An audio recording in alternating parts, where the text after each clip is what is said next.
went to the village school. Cannot remember the teacher's name now. It was a very small school, only a few children. I do remember though certainly during the latter part of those years, that the local farmer would come in and select half a dozen boys to help him drive the sheep through the village. So lessons were sort of just incidental.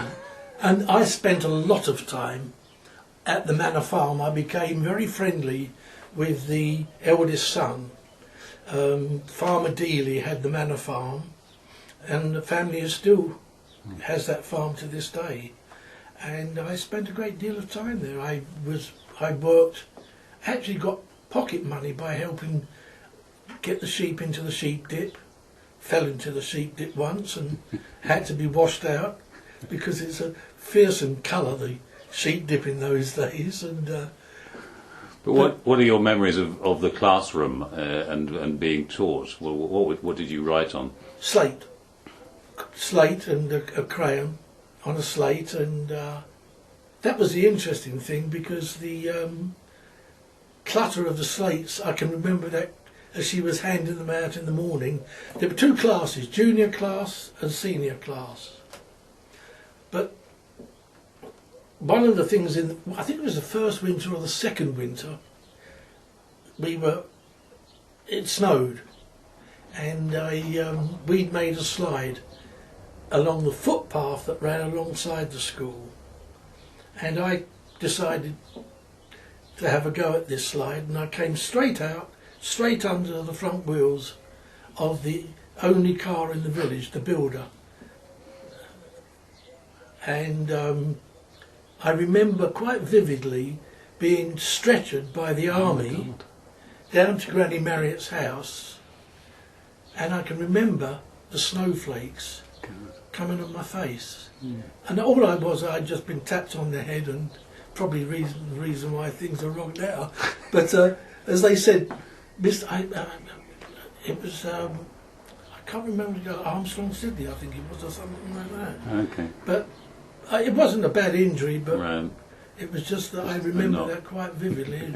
Poor Granny Marriott could see these two soldiers with a stretcher coming down her garden path with her evacuee on. What's she going to tell his mother? And do you have memories? I mean, obviously the war initially was sort of going badly, so we were all afraid that, of invasion and things. But I mean, presumably you will remember sort of VE Day and. Oh yeah, but I remember when my parents were eventually coming down. But the stories my father was telling us.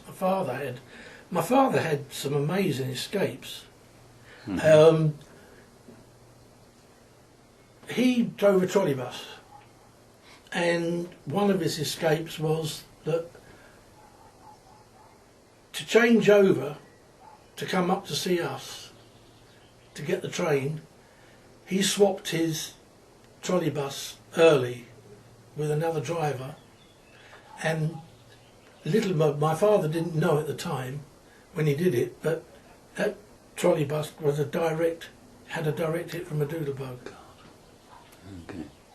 So if he hadn't changed early, he would have been a casualty.